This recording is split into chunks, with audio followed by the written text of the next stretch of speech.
लेकिन एक बड़ी खबर इस वक्त यह है कि कल शरद पवार की बड़ी रैली है। पुणे में शरद पवार एक बड़ी रैली करने वाले हैं। इमोशनल कार्ड खेल सकते हैं पवार, और इसके लिए वो जाने भी जाते हैं। कार्यकर्ताओं के बीच वो दम भी दिखा सकते हैं। हालांकि आज एनसीपी कार्यालय से जो तस्वीरें आ रही हैं वो उसकी बानगी है। लेकिन इस सब के बीच में अजय आलोक, एक बड़ा सवाल आपसे यही है कि क्या आपको एकनाथ शिंदे पे इतना भरोसा नहीं था? आपको लग रहा था कि 2024 में अगर आप सिर्फ शिंदे गुट के साथ जाते हैं तो मुश्किलें हो सकती हैं? ये लोगों का एक आकलन है, और इस वजह से आपको अजीत पवार को साथ लेना पड़ा। देखिए, एक अजीब सी बात है, जब आप हमारे विपक्षियों से बोलेंगे तो वो कहेंगे कि बीजेपी सब दलों को तोड़ने, बीजेपी को सब दल छोड़ के जा रहे हैं, सारे सहयोगी इनके छोड़ के चले गए। अब जब कोई आ रहा है खुद से, उसमें भी समस्या है, तब कहते हैं कि बीजेपी दलों को तोड़ रही है। तो पहले तय कर लें कि हम लोग हमें छोड़ के जा रहे हैं कि हम लोगों को तोड़ के ला रहे हैं। तय करना बड़ा जरूरी है ना, क्योंकि ऐसे तो काम चलेगा नहीं एक तरफा संवाद से।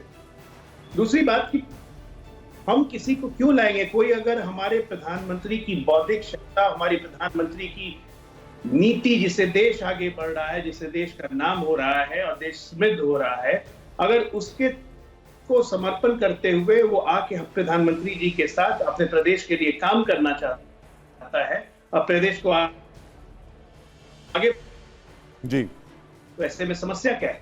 भाई, हमें तो जरूरत थी नहीं ना, सरकार तो आराम से चल रही थी, ना कोई नंबर्स की जरूरत थी, ना कोई स्टेबिलिटी की जरूरत थी, मजबूत भी हम थे।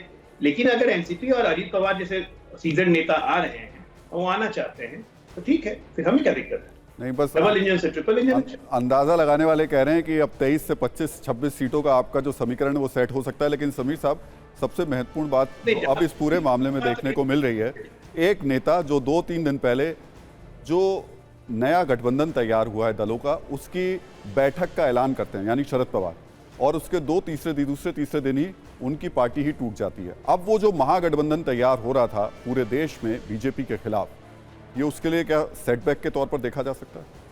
बिल्कुल देखा जा सकता है। देखिए, शरद पवार अगर राष्ट्रीय राजनीति के चाणक्य कहलाए जाते हैं और बड़े नेता कहलाए जाते हैं, तो उसके पीछे महाराष्ट्र में उनकी पकड़ रही है। आप देखिए, जब से उन्होंने राष्ट्रवादी कांग्रेस पार्टी बनाई है, लगातार कांग्रेस साथ वो सरकार में रहे 15 साल तक। 2014 में भारतीय जनता पार्टी सत्ता में आई थी विधानसभा चुनाव के अंदर। तो मुझे लग रहा है कि यह एक बहुत बड़ा सेटबैक है विपक्ष की एकता को। अब अगर आप इसको सेटबैक के तौर पर देख रहे हैं तो किरण तारे जी, मेरा सवाल ये भी है कि कहीं ये उल्टा ना हो और जो विपक्ष है उसको और ज़्यादा एकजुट करे, और जो पब्लिक के सेंटिमेंट्स हैं वो कहीं ना कहीं विपक्ष की तरफ ज़्यादा हों। देखिए, अगर महाराष्ट्र की बात करें तो अगर महाराष्ट्र विकास आघाड़ी एक साथ चुनाव लड़ती थी तो बीजेपी के लिए 10 सीटें जितना भी मुश्किल होता था। लोकसभा के लिए 48 सीटें हैं, उसमें से 10 सीटें भी बीजेपी जीतने की हालत में नहीं थी। तभी से अमित शाह और बाकी सारे जो बीजेपी के चाणक्य माने जाते हैं, उन्होंने कहा था, भारतीय जनता पार्टी का जो महाराष्ट्र यूनिट है उनसे कहा गया था कि शिवसेना और राष्ट्रवादी कांग्रेस, ये दोनों पार्टियां एक साथ नहीं रहनी चाहिए। इन दोनों पार्टियों में अगर दरार पड़ेगी तो ही आपको 2019 का जो रिपीटेशन है वो करने को मिलेगा। कम से कम 23 सीटें उनको जीतने का टारगेट था।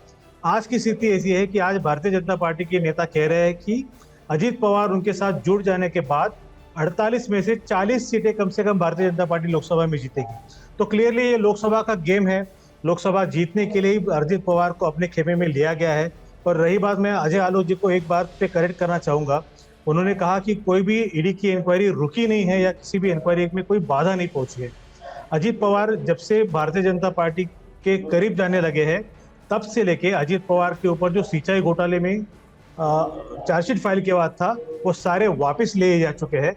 ईडी ने जो एक केस फाइल किया था जरंडेश्वर शुगर मिल को लेके, उस चार्जशीट में से अजीत पवार का नाम हटाया गया है, उनकी पत्नी का नाम भी हटाया गया है।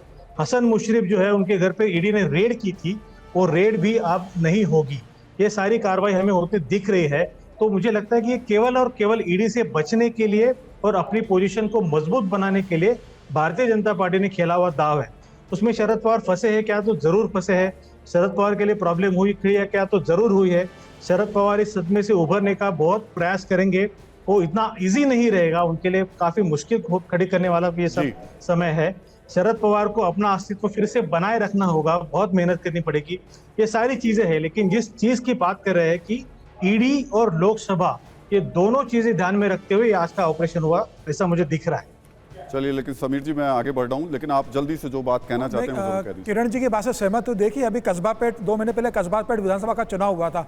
25 साल से भारतीय जनता पार्टी के पास वो विधानसभा सीट थी और वहाँ पर विपक्ष इकट्ठा होकर लड़ा, उद्धव ठाकरे की शिवसेना, राष्ट्रवादी कांग्रेस और कांग्रेस, तो वहाँ बीजेपी को हार का सामना करना पड़ा। अभी एपीएमसी में बीजेपी को हार का सामना करना पड़ा। तो मुझे लग रहा है भारतीय जनता पार्टी इस बात को समझती थी कि अगर ये तीनों इकट्ठे लड़ेंगे तो चुनौती मिल सकती है। अब पश्चिम महाराष्ट्र का जो वोट बैंक है राष्ट्रवादी कांग्रेस का, वहाँ जहाँ बीजेपी कमजोर थी, अजित पवार के आने से पश्चिम महाराष्ट्र में बीजेपी मजबूत होगी और मुझे लग रहा है इसका बड़ा फायदा भारतीय जनता पार्टी को लोकसभा चुनाव में होने जा रहा है। मैं अजय जी के पास आऊंगा क्योंकि अब सवाल उन्हीं की तरफ बनते हैं, लेकिन ये बात महत्वपूर्ण है कि इस पूरे घटनाक्रम को हम सिर्फ महाराष्ट्र की विधानसभा से जोड़कर बिल्कुल भी ना देखें। उत्तर प्रदेश के बाद सबसे ज्यादा लोकसभा की सीटें महाराष्ट्र से आती हैं और ये सभी के लिए सबसे ज्यादा महत्वपूर्ण है।